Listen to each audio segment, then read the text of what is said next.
The morning Nora Callahan turned 38, she woke up to the sound of rain tapping against the roof of a 2009 Honda Civic, parked in the back corner of a Walmart lot in Tacoma, Washington, where the security lights had burned out 3 weeks ago and nobody had come to fix them.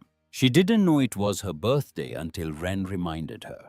Her daughter was already awake, sitting cross-legged in the back seat, with a worn spiral notebook open across her knees, a stub of colored pencil moving in careful, deliberate strokes. 9 years old, with dark hair that needed cutting and eyes that noticed everything.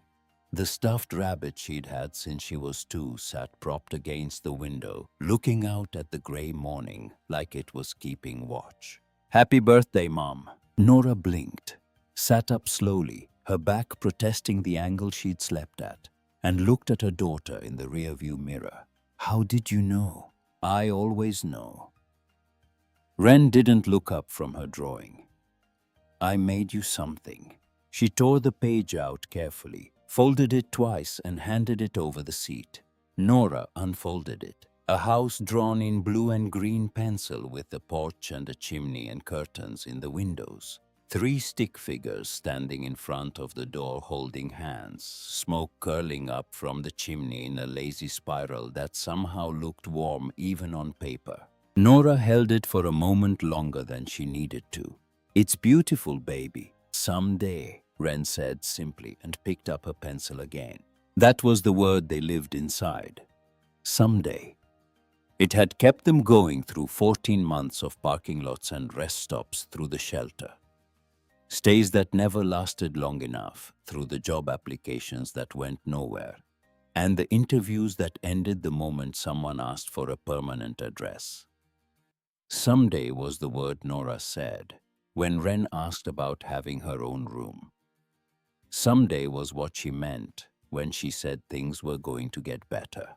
It was a word that required believing in the future when the present gave you very little reason to. Nora folded the drawing and tucked it into the glove compartment next to her nursing license, which was still valid, and her father's photograph, which she couldn't bring herself to put anywhere. She couldn't reach it. They went through their morning the way they always did, with the efficiency of people who had reduced survival to a system.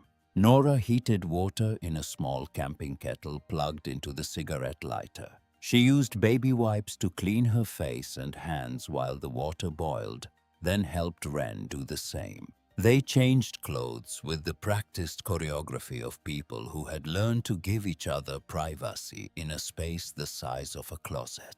Nora split a granola bar down the middle and gave Wren the larger half, and Wren took it without comment because they both pretended she didn't notice. The coffee was weak. It was always weak. But it was hot, and Nora wrapped both hands around the paper cup from the gas station 3 blocks over and let herself feel that much. Wren was quiet through most of the morning routine, which wasn't unusual. She was a child who thought before she spoke, who observed the world around her with a seriousness that sometimes made Nora's chest ache. But as Nora was helping her with her backpack, the zipper still held together with the safety pin. The one thing on the list she kept meaning to fix, Wren said something that stopped her cold. Jessica asked if she could come over after school. Nora went still. "I told her we were doing renovations," Wren said. Her voice was matter-of-fact, careful, the voice of someone who had rehearsed the words enough times that they came out smooth. "I said our house was all torn up right now, that there was dust everywhere and the contractors were still working." Nora looked at her daughter, at the composed little face, the steady dark eyes, the way she held her shoulders back like she was bracing for something she'd already decided to handle. 9 years old, and she had built herself a whole architecture of stories to protect them both. "How long have you been telling people that?" Wren considered. "Since September. 3 months. 3 months of Jessica asking questions, and Wren standing there in the school hallway constructing something solid enough to lean on. Not because she was ashamed. Nora understood that with a sudden, quiet certainty. Wren wasn't ashamed. She was protecting her mother from being looked at differently, from the careful concern of teachers and the whispered conversations of other parents. She was 9 years old, and she was already guarding the door.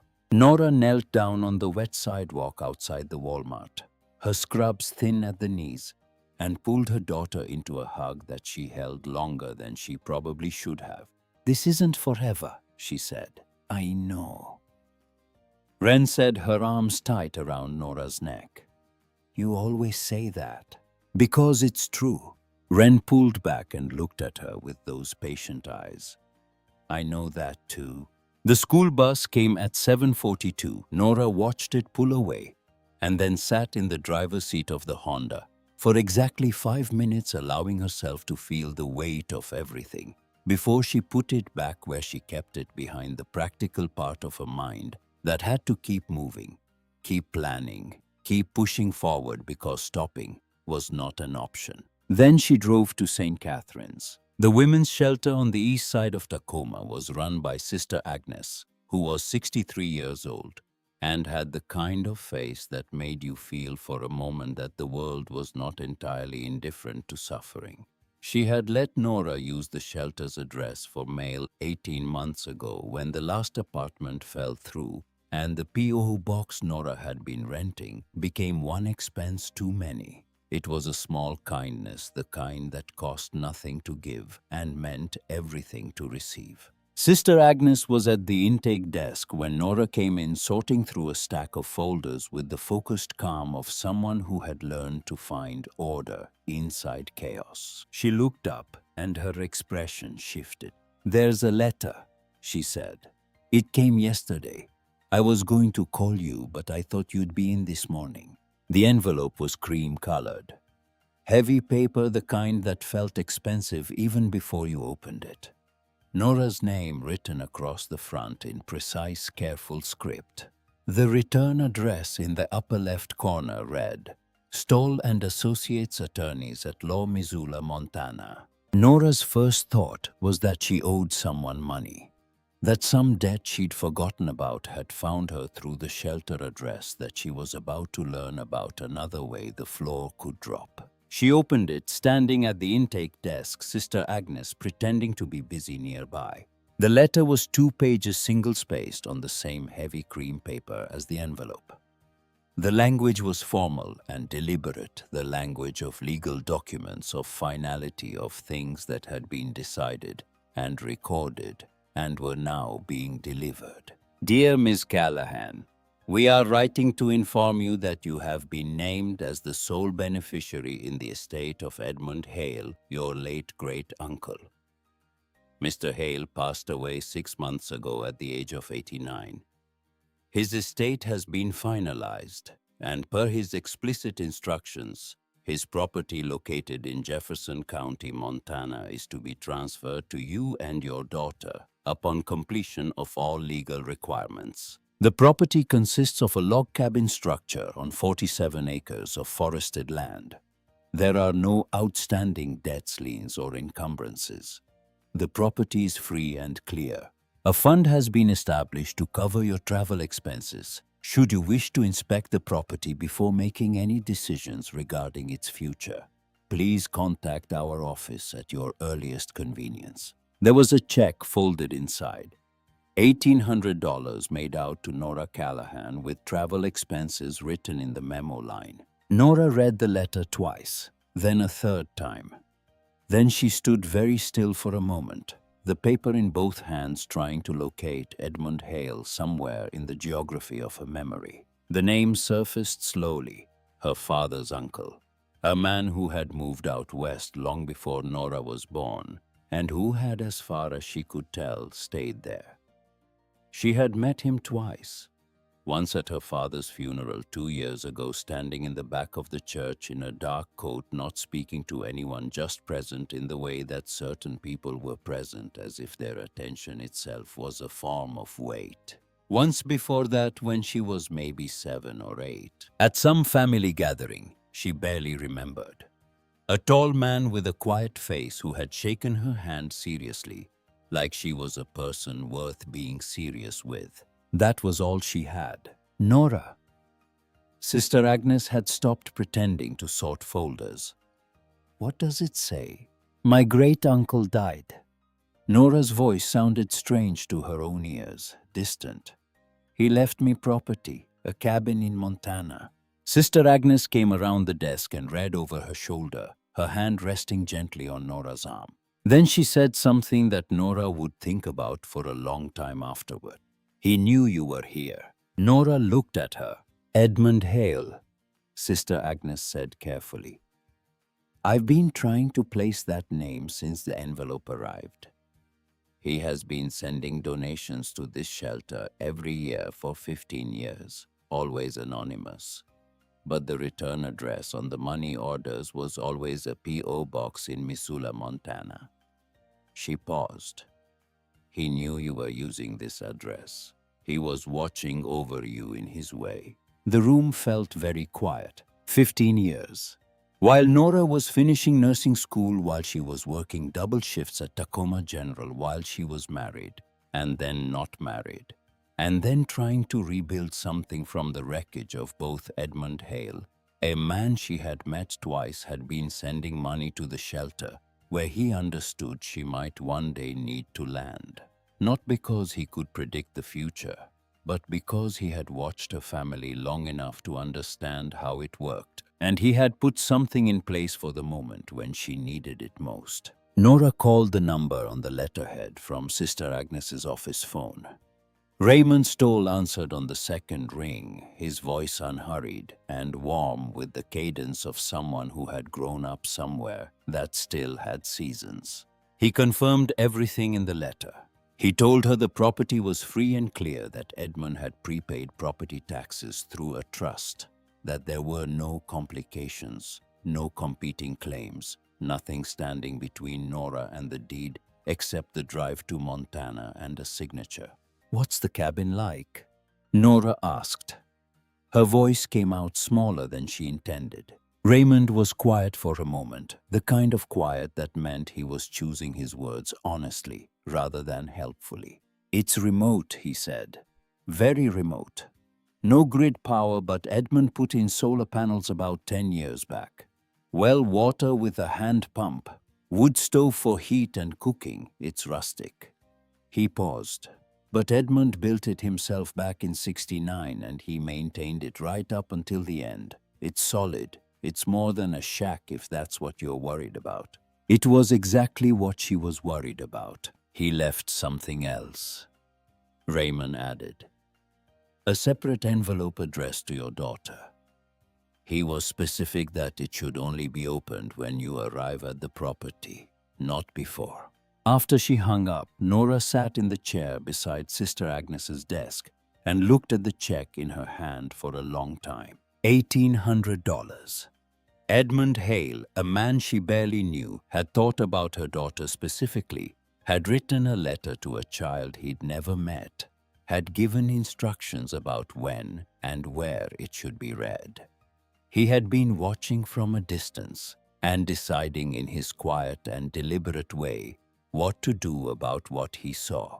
She called Renata from the payphone outside because her cell had been shut off 6 weeks ago. Her sister answered on the 4th ring, her voice already carrying the texture of impatience she reserved for calls that interrupted something more important. What is it, Nora? I have a showing in 20 minutes.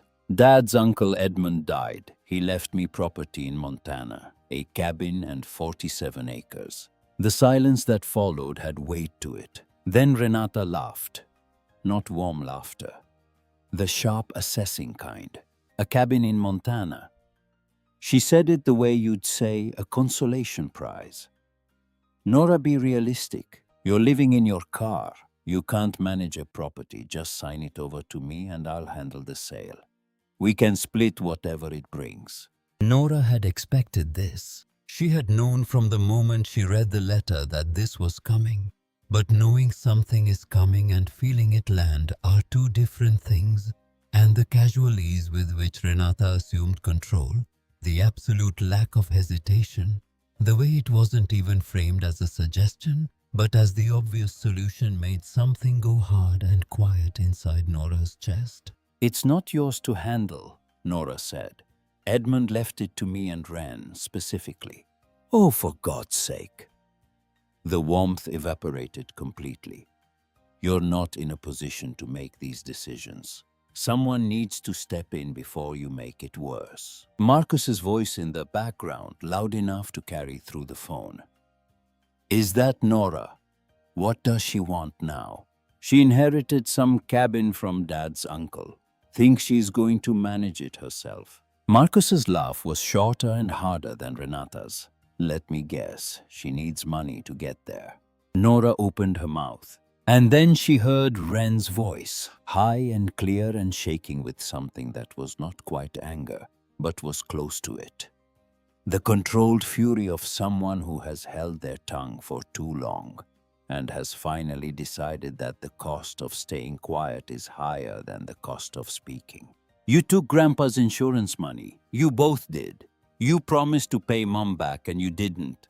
And now you want to take our cabin.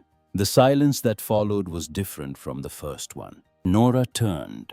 Ren was standing 3 feet away on the sidewalk, her backpack sliding off one shoulder. Her face flushed, but her eyes absolutely steady. School had let out early on Wednesdays. Nora had forgotten. She hadn't even heard her daughter walk up. From the phone, Renata's voice careful and cold. Get control of your daughter, Nora. Nora looked at Ren. At this child who had built false walls to protect her, who had just stood on a public sidewalk and said clearly, and without flinching, what Nora had been too careful to say for 2 years. She hung up the phone. You heard all of that, Nora said. Most of it. Ren adjusted her backpack strap. Are you going to let them take it? Nora looked at her daughter for a long moment. No, she said. I'm not. They left Tacoma 2 days later early enough that the parking lot was still dark. Everything they owned fit in the trunk and the back seat with room to spare. Nora's nursing textbooks, which she had refused to sell no matter how bad things got. The photograph of her father holding infant Ren with an expression of uncomplicated joy. Ren's notebooks. 3 of them filled with drawings of houses. The stuffed rabbit, the letter from Raymond's stall, folded and placed in the glove compartment where Nora could reach it if she needed to remind herself this was real. Ren sat in the back with a fresh notebook open, a new page at the top. She had written in her careful printing the journey to our new home. Below the words she had drawn the Honda Civic with 2 figures visible through the windows and mountains in the distance that she had never seen. They drove east on I-90 as the sun came up behind them. The landscape changed as they moved inland, shedding the gray weight of the coast opening into farmland and then forest, the sky widening by degrees. Ren navigated with a paper map from a gas station in Ellensburg, reading the route numbers with the seriousness of someone doing important work, which she was. They stopped for gas and bathroom breaks and the cheapest food Nora could find. They slept the first night at a rest stop in Idaho, the kind with bathrooms and picnic tables and semi-trucks idling at the far end. Ren ate half a peanut butter sandwich and studied the map under a flashlight. 312 miles today, she reported. Tomorrow is 400 more to get to Montana, then about 2 hours to Helena. Good math. Ren put the map down and looked up at the sky through the windshield. Stars were coming out more than Nora was used to seeing, more than seemed real. Mom, do you think Grandpa knew about Mr. Hale? About what he was going to do? Nora thought about her father, about the way he had looked in the last weeks, the weight of everything he was trying to hold on to and everything he was letting go. About how he had held her hand and told her she was the strongest person he knew. I don't know, she said honestly. Maybe they talked. Edmund was at the funeral, standing in the back. Ren was quiet for a moment. I think Grandpa told him about us. I think that's why Mr. Hale left it to us, because Grandpa said we were good people. Nora's throat tightened. Yeah, she said, maybe so. The second day took them into Montana. And even Nora, who had been bracing herself against hope, the way you brace against cold, felt something shift when they crossed the state line, and the sky opened up into something that didn't seem to have limits. The mountains rose in the distance like a promise kept by the earth itself. The towns they passed through were small and clean and real in a way that urban sprawl never quite managed. Wren kept her face pressed to the window the whole way. She had been carrying the envelope Raymond mentioned, the one addressed to her in Edmund's handwriting, in the front pocket of her backpack since they left Tacoma. She had not opened it. She had decided, without being told to, that she wanted to know more about Edmund before she read what he had written. It seemed like the right order of things. They reached Helena late in the afternoon of the third day. The city nestled in a valley ringed by mountains, the older buildings downtown carrying the weight of a history that went back to gold rush days. Raymond Stoll's office was on a side street, a brick building with his name on a brass plaque beside the door. Wren held Nora's hand as they climbed the stairs. Raymond Stoll was 70 years old with silver hair and a face weathered by decades of Montana winters. He shook Nora's hand firmly, then turned to Wren and offered his hand to her with equal gravity, treating her the way Edmund apparently had, as a person whose presence was worth acknowledging. "Edmund talked about you," he said to Nora, settling behind his desk. "Not often. He wasn't a man who talked about much. But when he mentioned your family, he mentioned you specifically." He folded his hands on the desk. "He said you were the only one who gave without keeping score. He watched your family from a distance for a long time, and that was what he saw in you, eh?" Nora looked at this man who had known Edmund Hale for 3 decades and tried to understand what it meant that a man she barely remembered had seen something in her worth, protecting across 20 years of careful distance. "I barely knew him," she said. "He knew you," Raymond said simply. He walked her through the paperwork with patience and care, explaining each document, never rushing.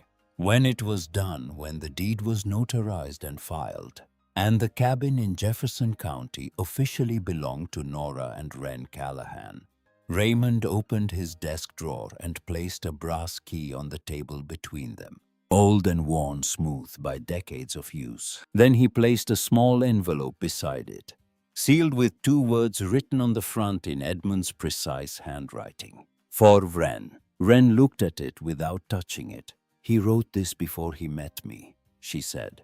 "Yes. How did he know I'd exist?" Raymond looked at the child across the desk from him, with an expression that held something between admiration and quiet grief. "He said he knew your mother well enough to know she would have someone worth writing to." Wren picked up the envelope with both hands and held it with the careful attention she gave to things she understood to be important. Then she placed it in the front pocket of her backpack, where she kept the things that needed to stay safe. Raymond drove them out in his pickup, a battered Chevy that had seen enough Montana winters to know what it was doing.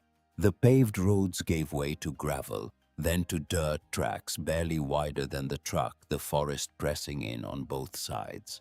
Pine and fir and aspen catching the last of the afternoon light, turning gold and then amber as the sun dropped toward the mountains. He talked about Edmund as he drove. Edmund Hale had served in Korea at 24, came back at 27, carrying something he never fully named, but that those who knew him could see, a particular kind of stillness that certain experiences leave in certain men. He had worked as an accountant in Seattle for 6 years, saving everything, saying very little. In 1969, he bought 47 acres in Jefferson County from a man who was convinced the land was too remote to be worth anything, and Edmund had considered that a feature rather than a flaw. He built the cabin himself over 2 summers, living in a tent while he worked. He learned what he needed to learn, made the mistakes that needed making, and corrected them. By the time the cabin was done, he had no desire to go anywhere else. 37 years in those woods, building something in the quiet, patient way of men who have decided what matters and are not interested in being argued out of it. The truck rounded a final curve, and the trees opened into a clearing. Nora saw it for the first time. 2 stories of hand-hewn logs darkened by weather and time to a deep, warm honey color. A steep metal roof gone green with age but clearly sound. A stone chimney rising from the center.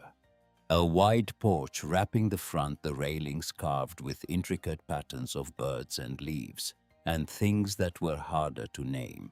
Behind the cabin, the mountains rose purple and magnificent against the evening sky. Wren made a small sound beside her, not words, just breath and wonder, the involuntary response to something too large to process quickly. She scrambled out of the truck before it had fully stopped. Nora followed more slowly. Her legs felt uncertain. The evening air was cold and clean, carrying pine and something else, the particular smell of a place that has been quietly tended for a very long time. Raymond handed her the brass key without ceremony. "I'll come back in a few days," he said. "There's food and firewood inside to get you started. For now, it's yours." He climbed back into the truck and drove away without waiting to be thanked, which was exactly the right thing to do. Nora looked at her daughter standing at the bottom of the porch steps, with both hands loose at her sides, staring up at the cabin like she was trying to memorize it. "You want to open it?" Nora held out the key. Wren took it with both hands. She walked up the porch steps, crossed to the front door, fitted the key into the lock.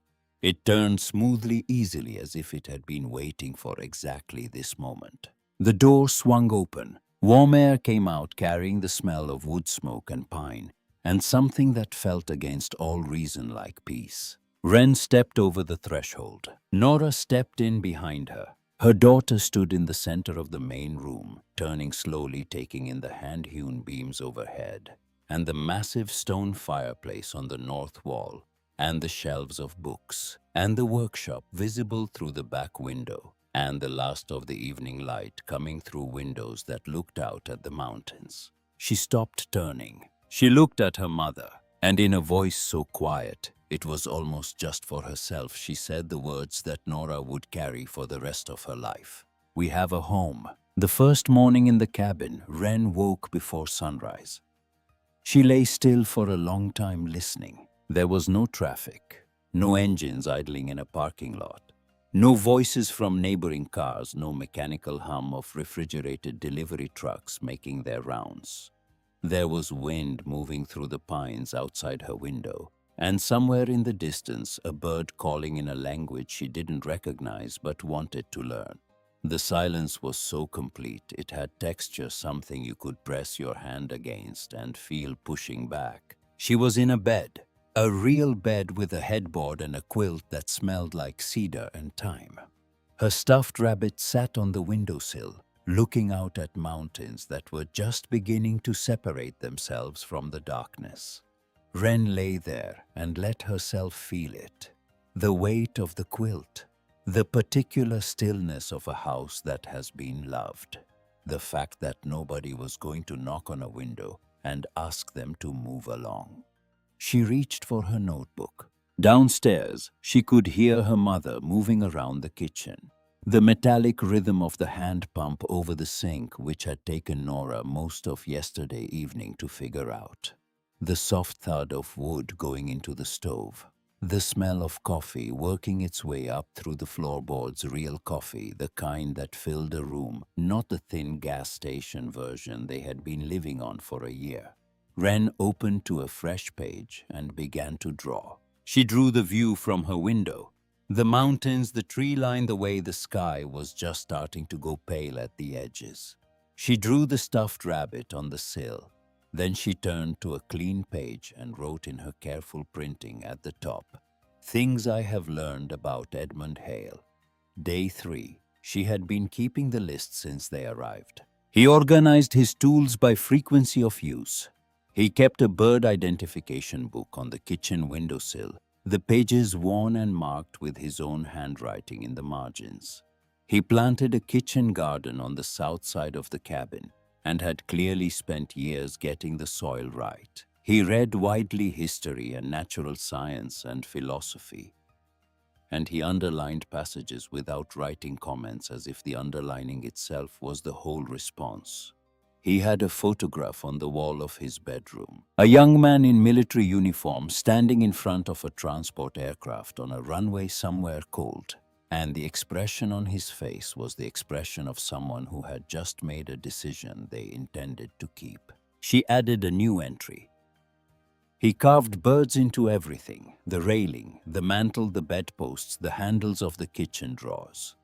Always birds, always specific, always done with the care of someone who considered it worth doing correctly. She put the notebook down and picked up the envelope from her backpack pocket. She had been carrying it for 3 days. She had not opened it. Edmund had said to wait until they arrived. They had arrived. But Wren found herself wanting to wait a little longer, to know more about him first, before she read what he had written. It seemed like the right order of things.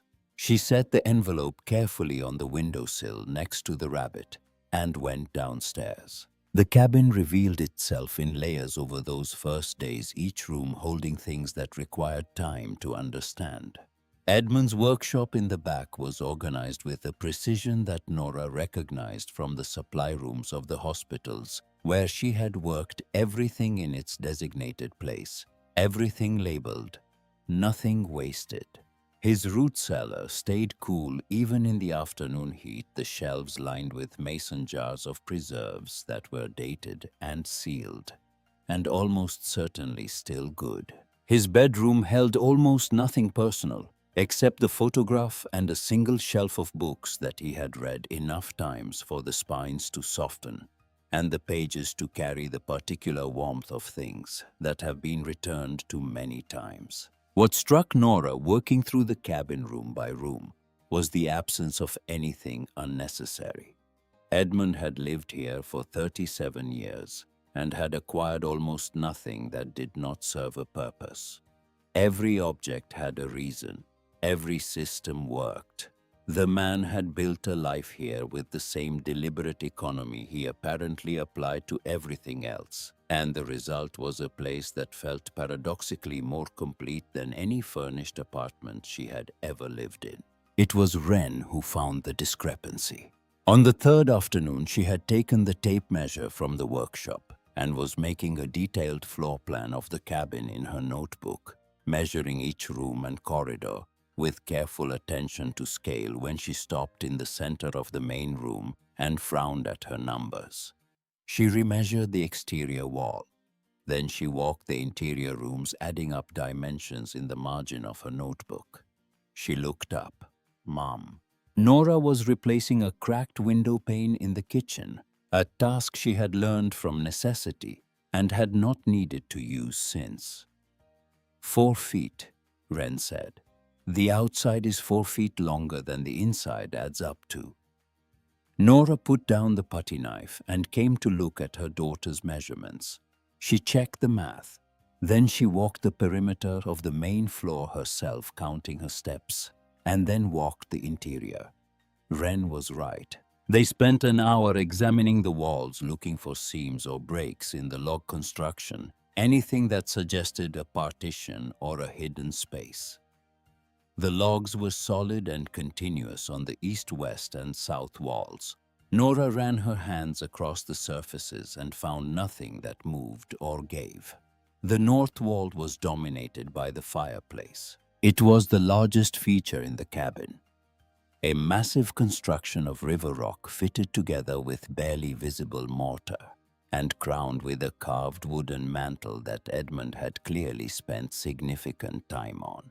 The carvings were dense and intricate. Leaves and vines and dozens of birds rendered in such detail that Nora could make out the individual feathers on a red-tailed hawk in the upper left corner, the curve of an owl's wing near the center, a pair of cardinals in the right panel that looked almost capable of flight. Wren stood in front of the mantel and studied it with the focused attention she gave to things that mattered. She was looking for something specific. Nora could see it in the way her eyes moved across the carvings, methodical, rather than admiring, searching, rather than appreciating. She found it in the lower right corner.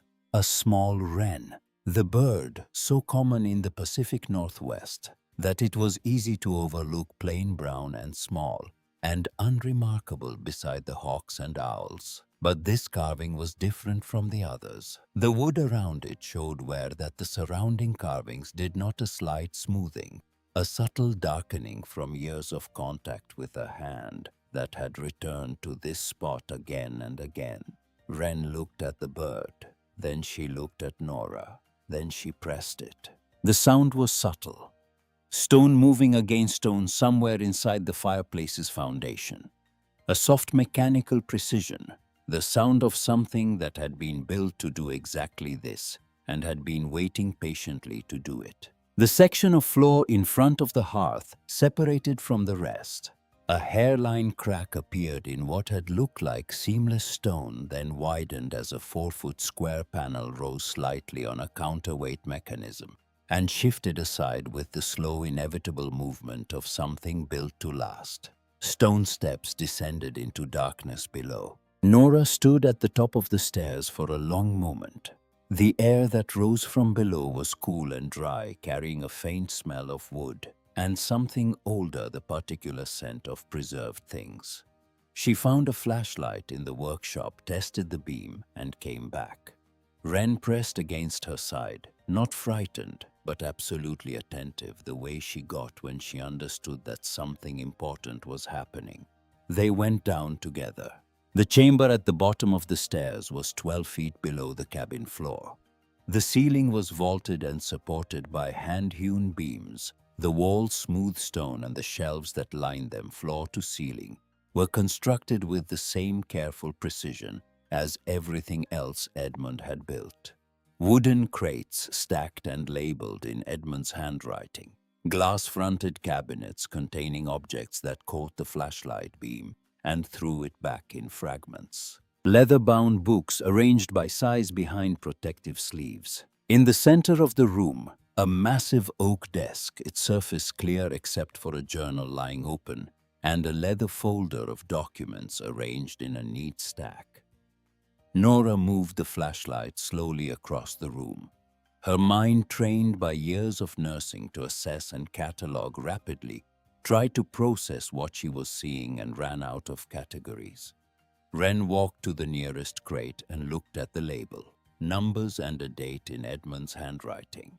She looked at Nora. Nora nodded. Together they worked the lid off carefully. Inside, wrapped in yellowed newspaper from 1971, was a painting.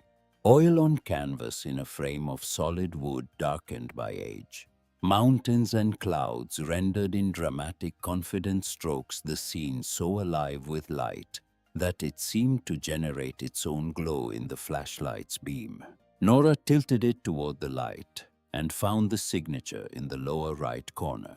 She had seen that name in an art history survey course she had taken years ago, one elective she had chosen because it met on Tuesday evenings and the timing worked with her shift schedule. Albert Bierstadt. She set the painting carefully against the desk and opened the journal. The handwriting was Edmund's, the same precise script from the letter and the deed documents. But the pages here were dense with information, column after column of entries stretching back decades. Each one listed an object, the date of acquisition, the price paid, authentication details, and a current estimated value.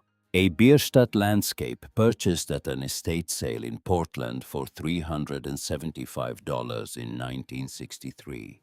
Current estimated value according to a professional appraisal from 1994, $52,000. A first edition of Hemingway's A Farewell to Arms, purchased in Seattle in 1965 for $40, current value $38,000. Nora turned pages. The entries went on.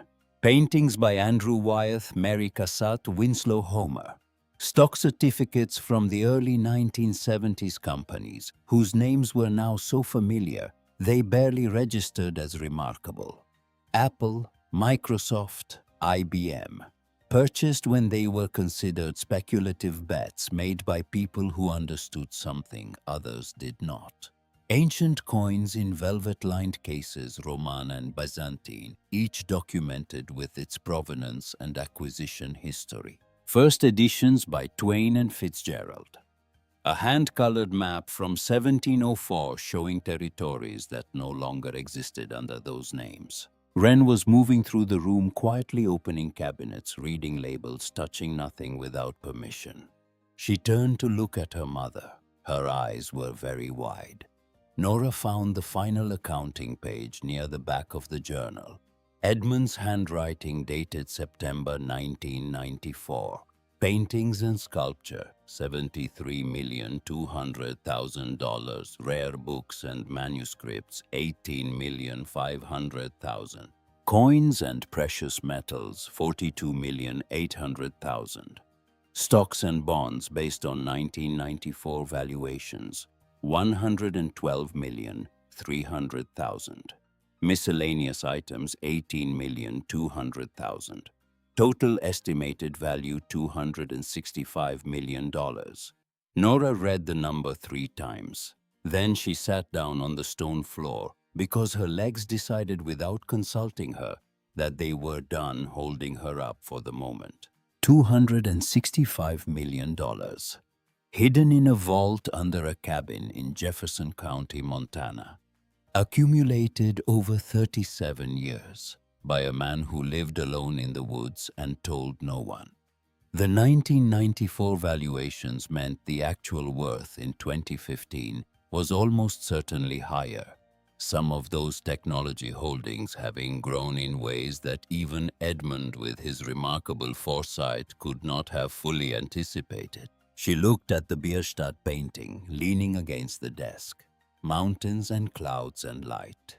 She looked at her daughter standing in the center of Edmund Hale's life's work, holding the flashlight steady, watching her mother with those patient eyes. "Mom," Wren's voice was careful. "Are you okay?" Nora thought about the granola bar split down the middle every morning, Wren taking the larger half without knowing it. The wet wipes, the 5 minutes in the driver's seat allowing herself to cry before the day started. The interview where they asked for a permanent address and she had to decide in real time whether lying was better than the truth. "I will be," she said. "Give me a minute." Wren came and sat down beside her on the stone floor, close enough that their shoulders touched. She didn't say anything. She just stayed there, which was what Nora needed. After a while, Wren reached into her front pocket and produced the envelope.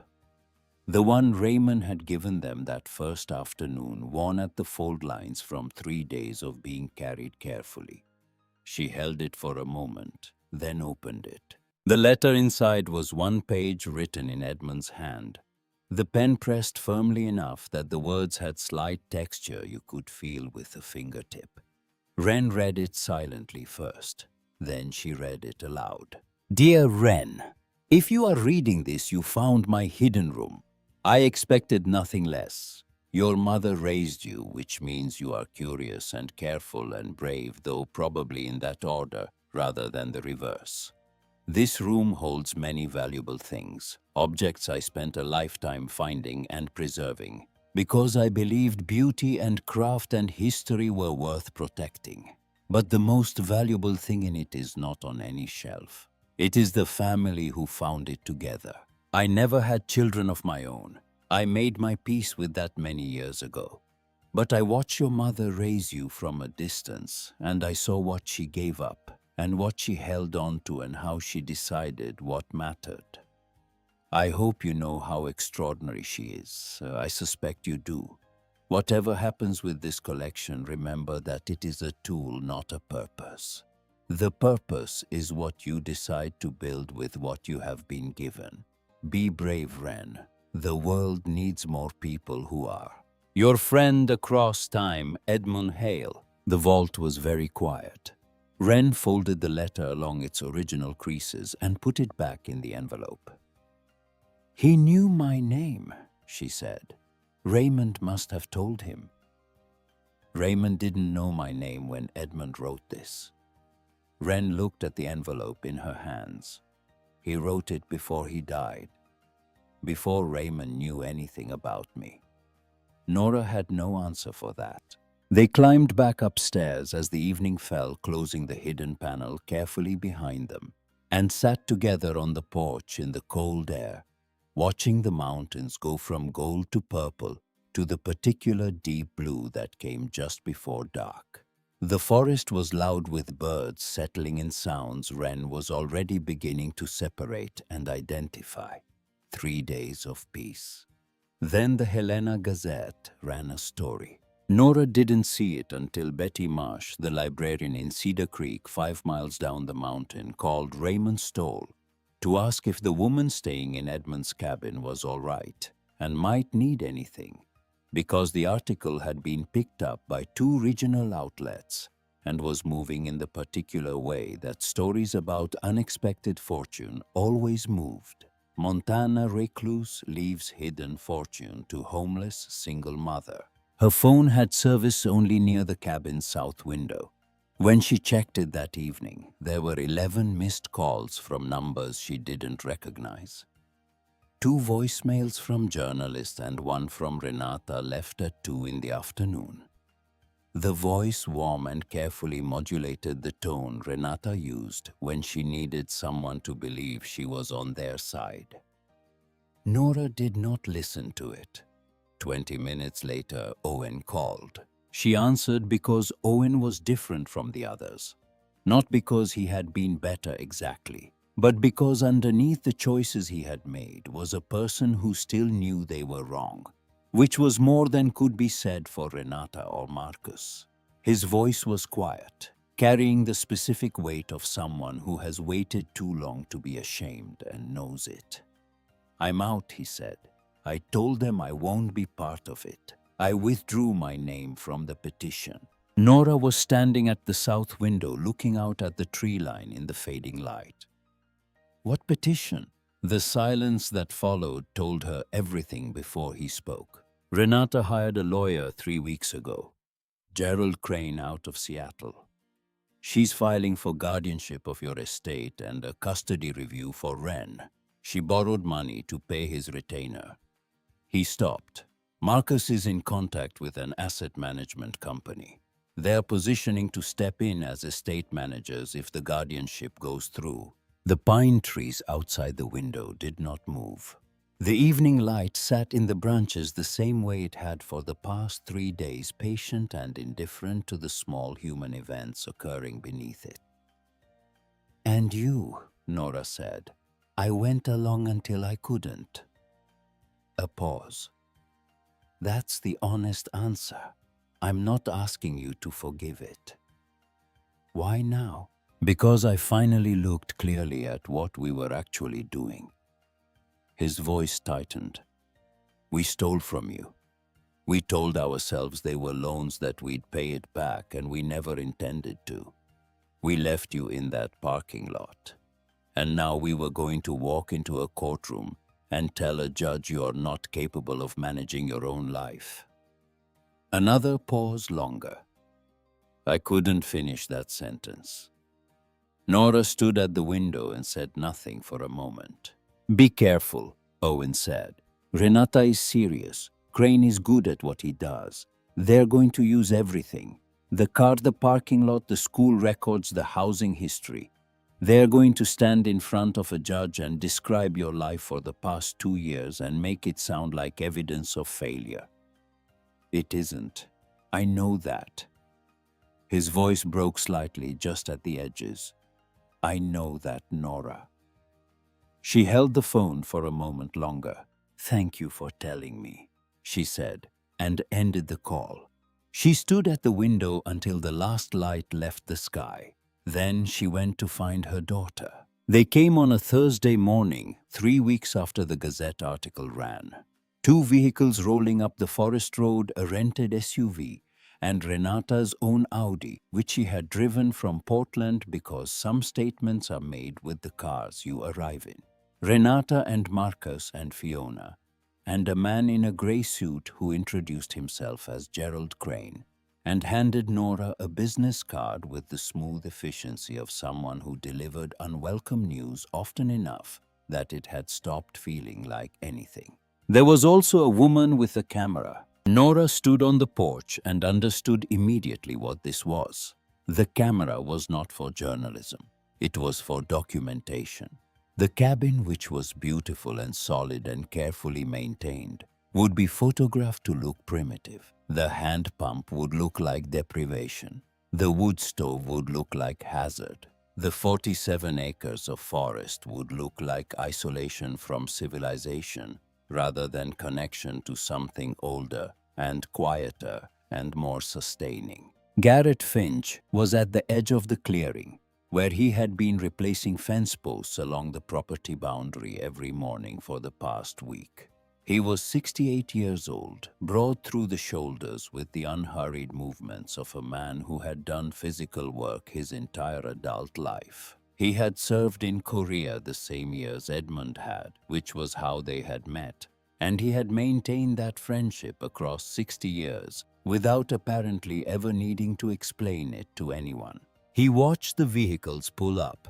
Then he took his phone from his coat pocket and made a call. On the porch, Renata smiled. The smile she used with clients who needed to be managed carefully. "The cabin is lovely," she said. "Very rustic. I can see why you'd want to hold on to it." "It's my home," Nora said. "Edmund left it to me and Ren." Marcus was already walking the perimeter, hands in his pockets, his eyes moving across the property with the assessing look of someone calculating what things were worth and to whom. Fiona stood near the SUV, with her coat pulled close, her expression arranged into something that resembled concern. The photographer had moved to the kitchen window and was shooting the hand pump. Crane stepped forward. "Ms. Callahan, my clients have filed a petition with the Jefferson County Court requesting guardianship oversight of the Edmund Hale estate and a formal review of your custodial fitness regarding your daughter. Given your documented history of housing instability and the current remote living situation, my mother has a name," Ren said. She was standing in the doorway behind Nora, her arms at her sides, her voice level in the way it got when she had decided something mattered enough to say. Crane paused. "And this is our home," Ren continued. "Edmund Hale left it to us because he watched how this family treated my mother for 20 years and decided she deserved something better than what they gave her." She looked at Renata without blinking. He was right. Renata's smile did not waver, but something behind it shifted. Crane handed Nora the petition documents with practiced neutrality. She took them with steady hands and did not look at them. She was looking at the ground near the front wheel of the Honda. Something had caught the angle of the morning light, small and flat, fixed to the underframe with a magnetic mount. She had seen something like it once during a clinical rotation years ago in a case involving a woman trying to leave a dangerous situation. She recognized what it was before she could name it. She pointed at it without speaking. Garrett Finch had arrived while Crane was talking, moving across the clearing in the quiet way of men trained to cover ground without announcing themselves. He crouched down and looked at what Nora was pointing at. Then he straightened and looked at Sheriff Tom Reardon, who had come down the forest road in his cruiser and was now standing 20 feet away with his hands in his coat pockets and an expression that contained no warmth at all.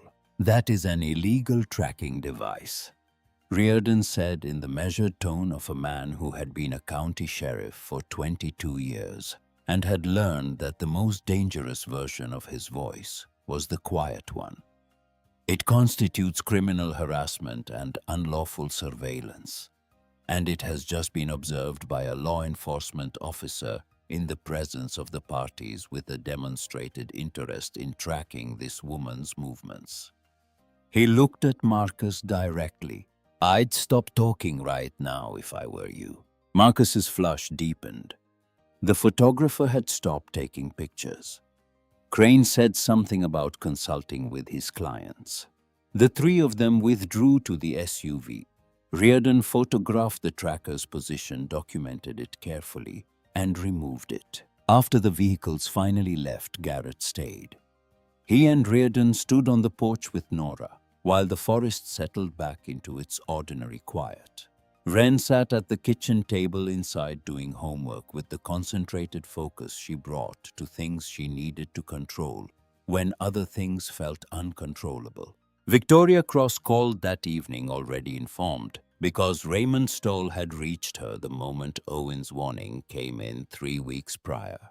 Her voice on the phone had the quality of someone who had assessed the situation completely and was now simply telling Nora what needed to happen.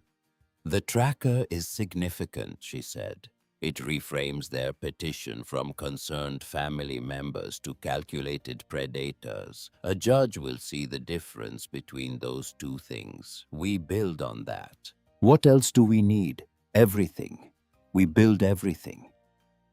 Before Reardon left, Garrett came to Nora with something he had been carrying in the inner pocket of his coat. A small box of dark wood, the corners worn smooth with handling the surface, carrying the particular finish of something that has been held often and with care. "Edmund gave me this about a year before he died," he said. He held it out to her with both hands. He said, "When the time comes, give it to Nora, not before, when she needs it." Nora took the box. Inside, on a folded piece of paper, was a combination. 8 digits arranged in 2 groups. Below the numbers in Edmund's handwriting, the workshop, 3rd shelf, behind the level, and 2 words beneath that, "Watch it." She found the safe exactly where the note described, built into the wall behind the pegboard on the 3rd shelf, a gray metal box the size of a shoebox. The combination worked on the first try. Inside was a VHS cassette. Dark with age but intact, no label, and a folded note in Edmund's hand, brief and direct, which read, "For the court. Let them hear it from me." Nora held the cassette in both hands and stood in Edmund's workshop in the fading light, surrounded by the tools of a man who had spent 37 years building things with care and protecting what he built with equal deliberateness. He had not hoped the family would behave decently. He had known they would not, and he had prepared for exactly what was coming with the same patient precision he had applied to everything else in his life. She carried it inside. Wren looked up from her homework. "What is it?"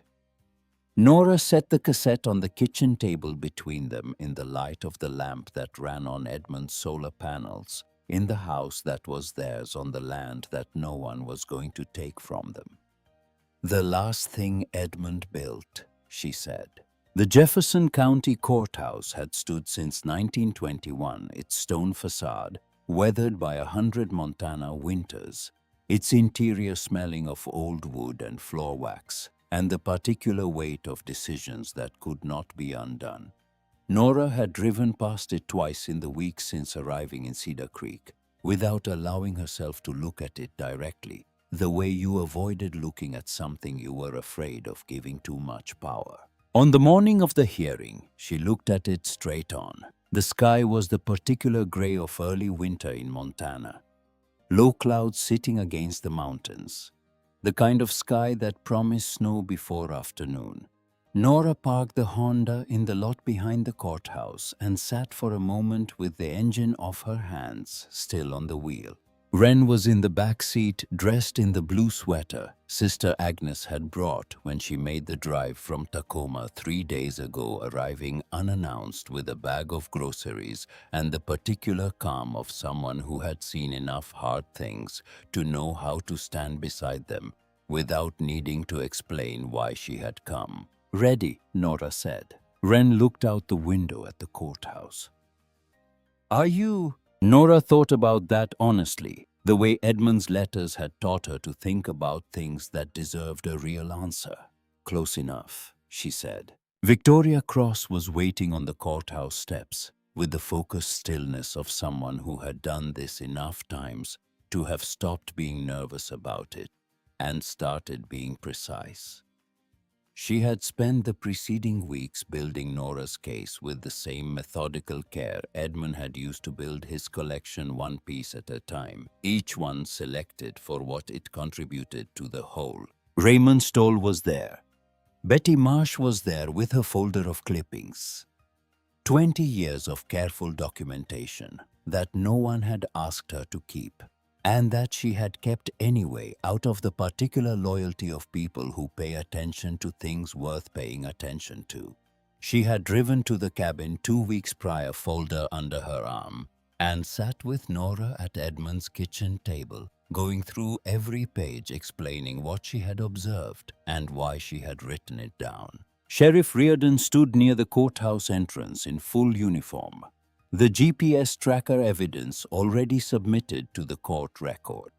The local doctor who had examined Wren the previous month and produced a report that used words like thriving and exceptional and demonstrating emotional maturity well beyond her years. Sister Agnes stood at the top of the steps with her hands folded and her eyes clear, having driven 3 hours from Tacoma without being asked, because it had not occurred to her that not coming was an option. Garrett Finch was at the far end of the steps in a dark coat, standing the way he always stood, as if he had decided long ago exactly how much space he intended to occupy, and was at peace with that decision. He caught Nora's eye and gave a single nod, not reassurance, recognition. The courtroom filled quickly. Cedar Creek had come. Not noisily, not with signs or demonstrations, but in the steady, purposeful way of people who understood that showing up was itself a form of statement. They filled the gallery benches and sat with their coats in their laps and their faces forward, people who had known Edmund Hale for decades and had drawn their own conclusions about what his choice meant and whether it deserved defending. Renata was already inside in a navy suit chosen carefully for what it communicated. Competence, authority, the appearance of someone who managed things that needed managing. She sat at the petitioner's table with Marcus beside her, his tie slightly crooked, his face carrying the flush Nora recognized as the outward sign of the anger he was working to contain. Fiona sat on the other side, hands folded, eyes downcast, arranged into the picture of reluctant necessity. Gerald Crane sat at the head of their table, organizing documents with the practiced efficiency of a man billing by the hour who intended to justify every minute of it. Owen was not there. Nora noticed his absence the way you notice a specific silence inside a larger noise. She found to her own quiet surprise that she was glad, not because she wanted him punished alongside the others, but because his absence was the single honest thing in the petitioner's camp, the acknowledgement made with his feet rather than his words, that what was happening here was not what the documents claimed it was. Judge Carol Winters entered at 9 o'clock precisely, and the room rose and then settled at the bailiff's instruction. She was in her early 60s, silver-haired, with the bearing of someone who had presided over enough proceedings to have developed an exceptionally accurate eye for the difference between performance and truth. She surveyed the room before she spoke, her gaze moving across the gallery, across both tables, across Nora and Wren, sitting side by side, taking everything in without appearing to settle on any of it. This court is convened to hear petition number 74-92, she said, a request for guardianship oversight of assets belonging to Nora Callahan and a formal review of custodial fitness regarding the minor child Wren Callahan. Mr. Crane, you filed the petition. Present your case. Gerald Crane was good. Nora had been told this and had not fully believed it until she sat in that courtroom and watched him work. He was not theatrical. He did not perform outrage or moral conviction. He simply laid facts on the table one after another, in a tone so neutral it almost disguised what he was doing with them. Documented housing instability spanning 26 months, 3 evictions in the preceding 3 years, employment gaps totaling 19 months, a minor child enrolled in 4 different schools in 2 years, a current living situation in a remote cabin with no grid electricity, no municipal water, no proximate medical facilities. He presented bank records. He presented school transfer documents. He presented a photograph of the Honda Civic parked behind the Walmart obtained. Nora now understood during the weeks Marcus had been tracking her vehicle before they ever left Tacoma. He presented Renata. She took the stand with the practiced ease of someone who had spent 20 years walking into rooms and making people feel she was the most reliable person in them. She spoke about her sister with a warmth that would have been convincing if Nora had not spent 38 years watching Renata decide in real time what a situation required of her and then provide it. She was worried. She had always been worried. She had tried to help, had offered resources, had reached out repeatedly only to be rebuffed by a sister whose pride made accepting help impossible. She was not here to take anything. She was here because she loved Ren and believed a 9-year-old child deserved stability that her mother, despite her best intentions, had demonstrated she could not consistently provide. Marcus testified that he had extended money over the years that had not been repaid, framing it with the tired patience of a man who had accepted his losses and moved past them. Fiona's voice broke at a moment Crane had clearly anticipated, tears arriving with a precision that would have been impressive if the situation had been different. When Crane rested the petitioner's case, Judge Winters looked at Victoria Cross. Victoria stood without hurry. She had a way of occupying a courtroom that had nothing to do with volume or physical presence. She was simply fully there in the manner of someone who knew exactly what she was doing and had the documentation to support every word of it. She began with the bank records, not Nora's, Renata's and Marcus's. Transfers of funds in the months following the death of Nora's father.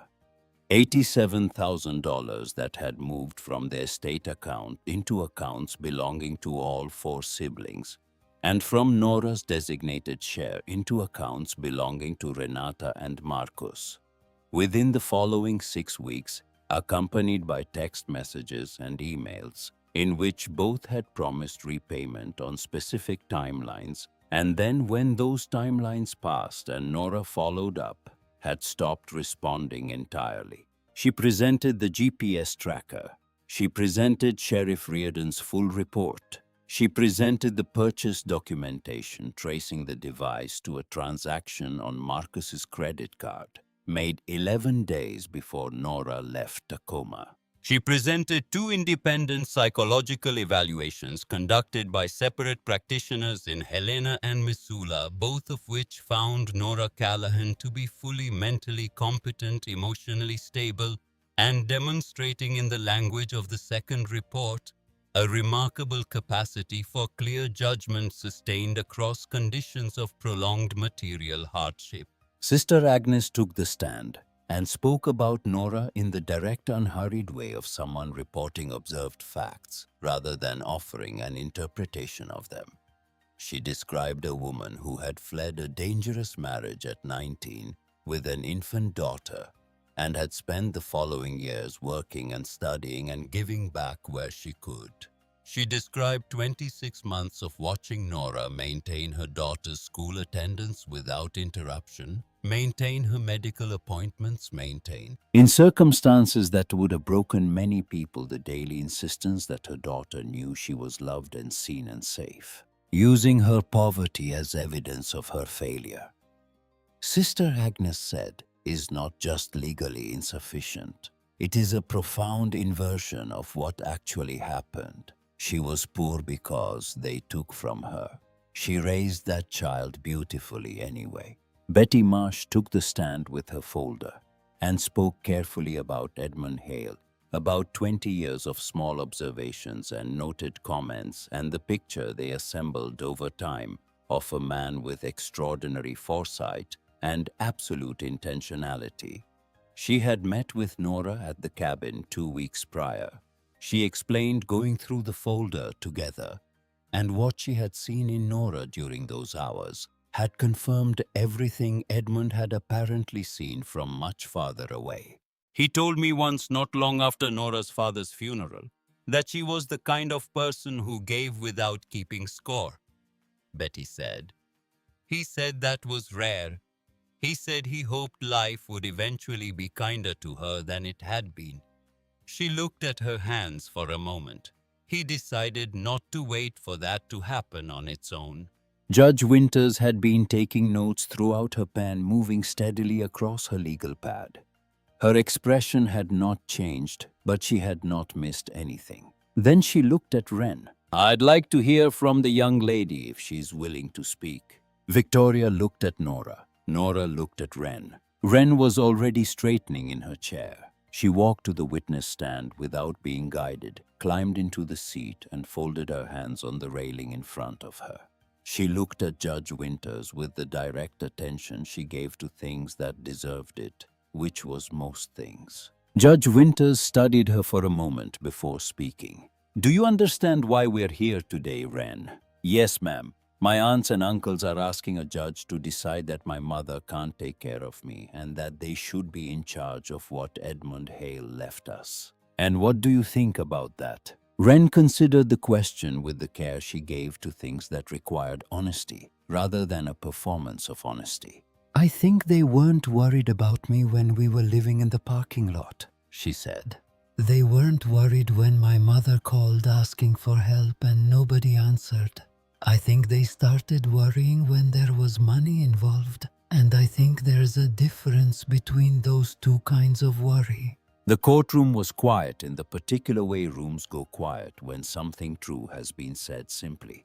"Tell me about living with your mother," Judge Winters said. Wren was still for a moment, gathering. "When we lived in the car, my mom made sure I ate before she did, every day. I figured out later that I was getting the larger half of everything.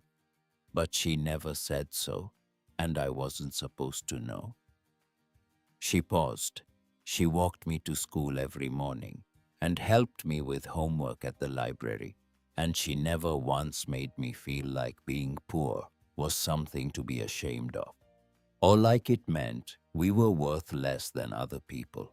Even when things were very hard, I always felt safe because she was there.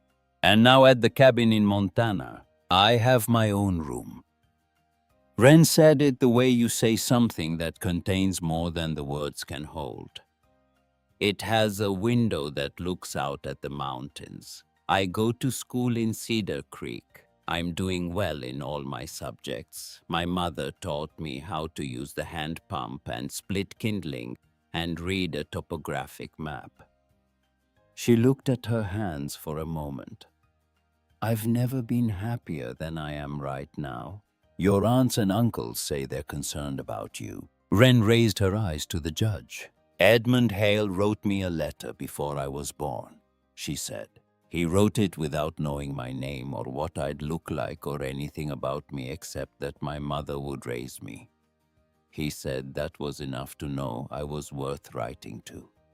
She reached into the pocket of her blue sweater and produced the envelope worn at the fold lines from weeks of being carried. "He told me in that letter to be brave and not let them take what he meant for us. He knew they would come. He said so." She held the envelope out to the bailiff, who looked at Judge Winters, who nodded. The judge read it without expression. When she finished, she held it for a moment before returning it through the bailiff. She looked at Wren steadily. "Thank you," she said. "You can return to your seat." Wren climbed down from the witness stand and walked back to her chair and sat down beside her mother. And Nora took her hand under the table and held it. And Wren held back without looking over the two of them, steady together the way they had learned to be. Victoria Cross stood. "Your Honor," The defense has one final piece of evidence. It was prepared by Edmund Hale prior to his death and left with specific instructions that it be presented in court in the event that his designated heirs faced legal challenge from family members. Mr. Hale was a Korean War veteran and a licensed accountant whose estate planning spanned 4 decades. What you are about to see was recorded in September of 1995, 20 years before his death. Its authenticity has been confirmed by a forensic document examiner, whose report is already in the court record. A television on a rolling cart was positioned where the judge and both tables could see it clearly. The VHS player had been tested that morning. The tape had been handled with the care it deserved. Victoria pressed play. The image that came onto the screen was Edmund Hale. He was sitting at the oak desk in the vault, surrounded by the shelves of the collection he had spent his life building.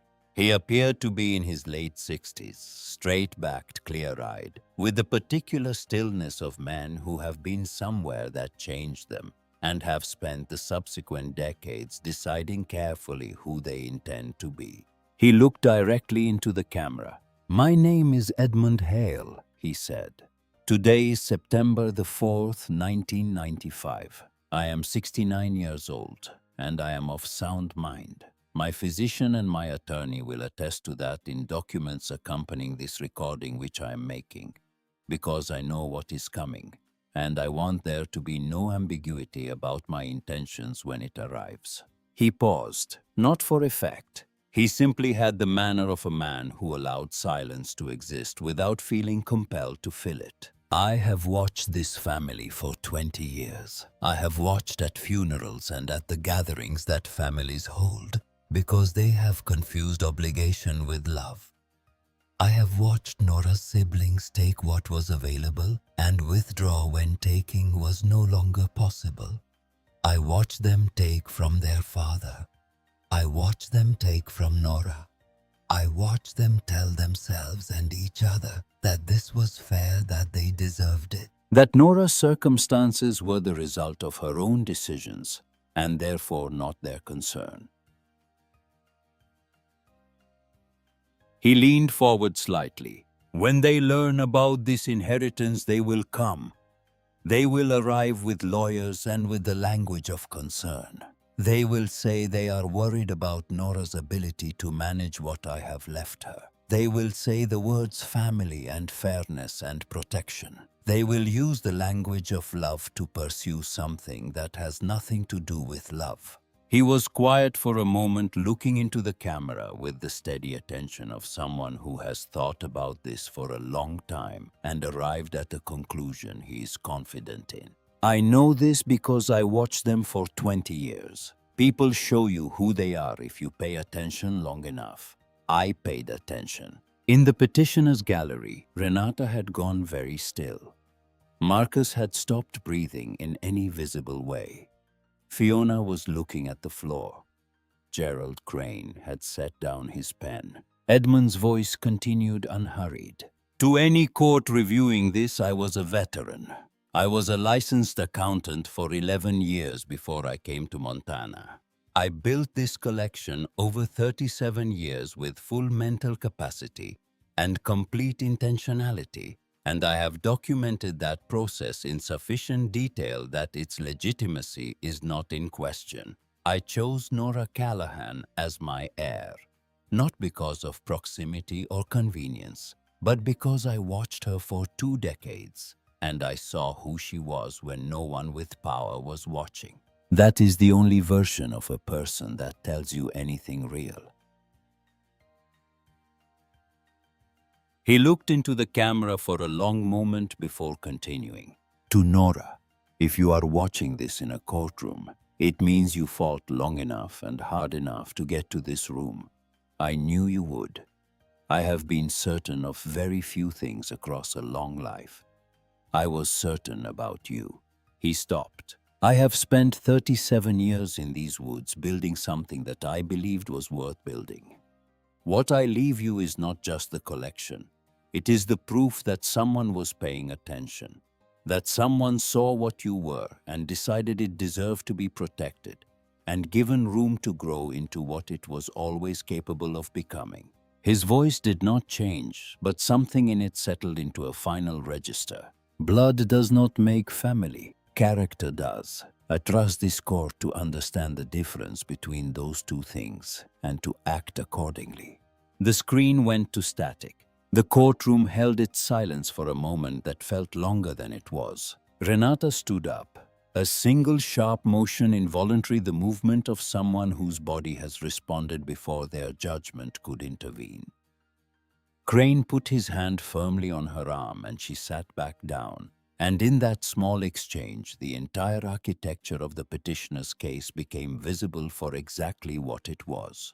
Not concern, not family, just the exposure of people who had been seen clearly by a man 20 years ago and had just heard him say so in a room full of witnesses. Judge Winters looked at the static screen for a moment after the tape ended. Then she set down her pen and looked at the room. When she spoke, her voice was measured and precise with no excess in it. I have heard extensive testimony in this proceeding, from legal and medical professionals, from members of the community where Miss Callahan and her daughter now live, from the parent and child at the center of this case, and from a man who is no longer here to speak for himself but who had the foresight and the discipline to speak anyway. She picked up her gavel. The record reflects that the petitioners removed approximately $87,000 from Nora Callahan over a period of years, including funds from her father's estate, with promises of repayment that were never honored. The record reflects that an illegal tracking device was placed on Miss Callahan's vehicle by parties directly connected to this petition weeks before she left Tacoma. The record reflects that the minor child in this case is healthy, academically accomplished, emotionally stable, and that her mother maintained all of this through 26 months of housing instability caused in significant part by the petitioner's own actions. She looked at Crane with an expression that was not unkind, but contained no room for argument. The man on that recording saw this coming 30 years ago and prepared for it with more care than this petition deserves. He was not wrong in his assessment of what would happen, and he was not wrong in his assessment of the person he chose to leave his life's work to.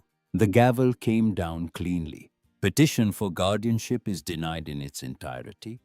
Petitioners are ordered to pay all legal fees incurred by Nora Callahan in defending against this action. Any further contact intended to harass, intimidate, or interfere with Miss Callahan's management of her estate or her custody of her daughter will result in immediate application for a restraining order and referral to the county prosecutor's office for review of criminal harassment charges. This court finds Nora Callahan to be a fully competent parent and a qualified trustee of the Edmund Hale estate. Case dismissed. The gallery did not erupt. It was not that kind of crowd. But the exhale that moved through those benches was audible and real, and Betty Marsh pressed both hands over her mouth, and Sister Agnes closed her eyes briefly in the manner of someone offering something upward. And Garrett Finch at the end of the row looked at the floor for a moment with the expression of a man who has been waiting a long time for something right to happen and is now permitting himself to feel it. Outside the courthouse, the snow had started, fat snowflakes drifting down to melt on the stone steps.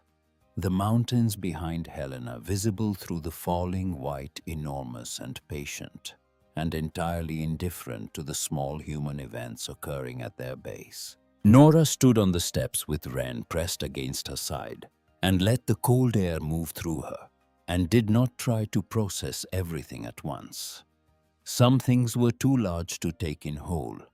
You had to let them arrive in pieces over time, the way light comes back in winter gradually, and then all at once. She was aware of Victoria saying something about next steps and timelines. Of Raymond Stoll shaking her hand with both of his, holding it for a moment before letting go. Of Sister Agnes wrapping both of them in a hug that she held exactly as long as it needed to last. She was aware of Renata. Her sister came through the courthouse doors 10 feet away, and for a moment their paths aligned on the steps in the falling snow. Renata stopped. She looked at Nora not with the warmth she performed for clients or the coldness she had deployed on the phone all those weeks ago, but with something underneath both of those things. The look of someone seeing clearly, possibly for the first time in a long time, the actual shape of what they had done. Nora looked back. She held her sister's gaze for a moment steady and without heat. Then she turned back to her daughter, and that was all. Some things did not require a final word. Some things were simply finished. Garrett and Raymond stood together at the bottom of the steps. Two men in the snow who had both known Edmund Hale across decades, and Nora looked at them and felt Edmund present in the space between them, the way a person can be present in what they built, and the people they trusted, and the careful arrangements they left behind to protect what they loved. The months that followed moved at the pace of deliberate things. Victoria established the trust with a structure that Edmund's own journals had half-designed across decades of methodical record-keeping.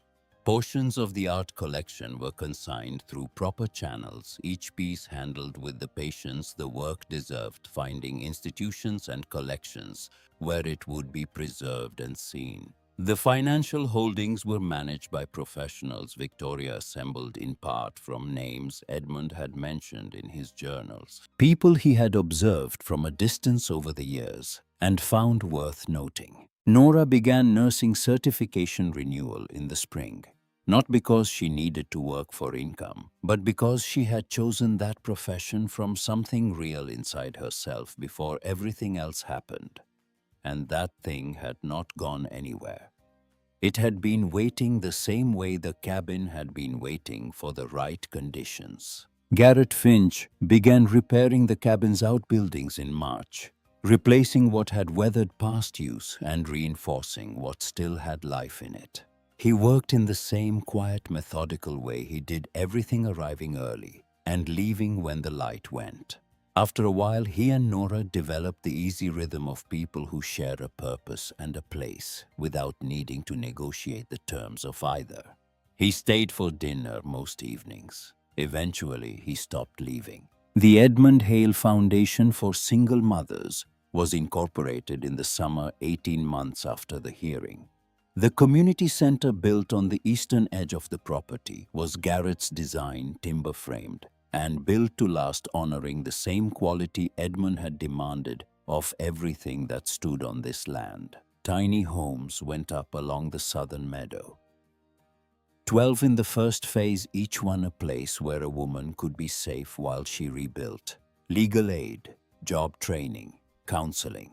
A hotline that Nora answered herself in the early months in the evenings after Ren was in bed, because she understood from the inside what it meant to call a number and need a real person to pick up. 847 women in the first 5 years, each one a name, each one a child or children who had a mother who was fighting, which meant they had a chance. The evening of the 5-year memorial ceremony, Nora stood at the edge of the garden planted in Edmund's name and watched her daughter at the podium in front of 200 people, and felt something she had no clean name for: grief and gratitude and love wound so tightly together they had become indistinguishable from each other. Ren was 14 now.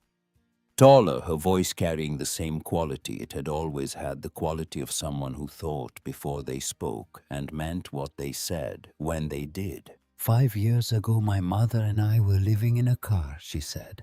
We had each other and very little else. The people who should have helped us had taken what we had and left.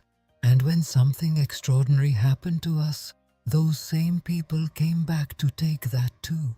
The garden was quiet. The mountains behind the ceremony had gone blue with early evening snow visible on the higher peaks. They didn't succeed, Wren said. They didn't succeed because of a man none of us ever really knew who spent 37 years in these woods building something patient and careful and true, and who watched from a long way off and decided that my mother was worth protecting. She paused. Edmund Hale never met me. He wrote me a letter before I was born. He told me to protect my mother because she had spent her whole life protecting me.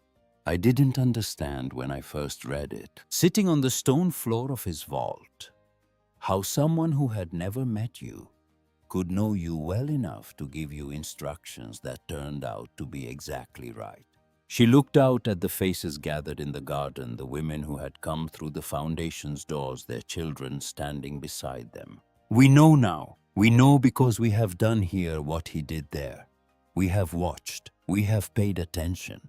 We have decided that the women who walk through those doors are worth protecting, not because we know them yet, but because we know what it feels like to need someone to make that decision, and we have not forgotten. She looked at Nora. My mother built this.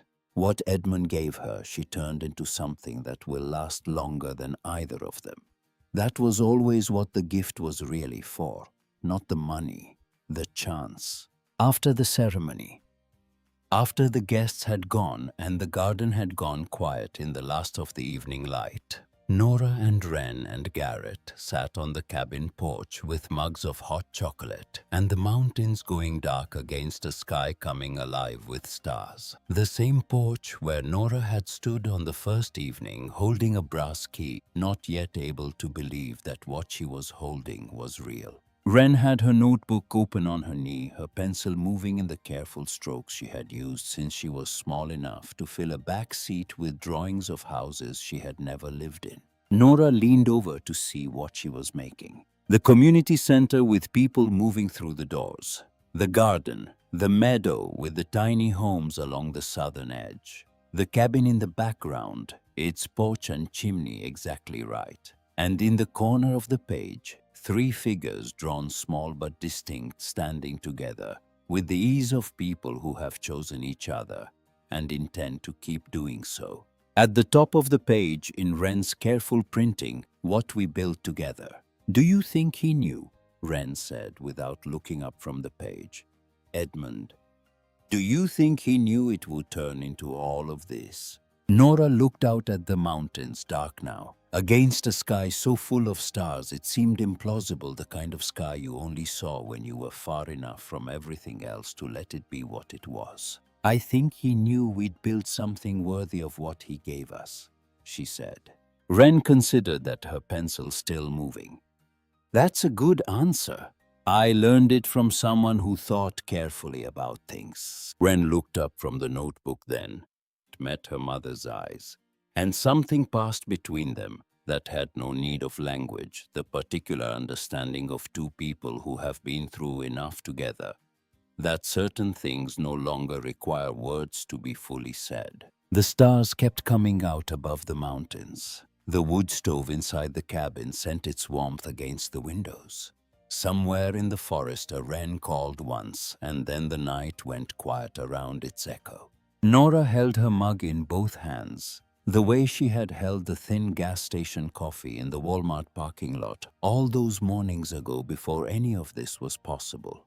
She held it and felt the warmth move through her palms and did not wait for anything to go wrong. Nothing was going to go wrong. In the morning, she would drive to Cedar Creek and open the foundation and sit across a table from a woman she hadn't met yet, whose name she didn't know, whose situation she would understand from the first sentence. She would listen without performing it. She would help without keeping score.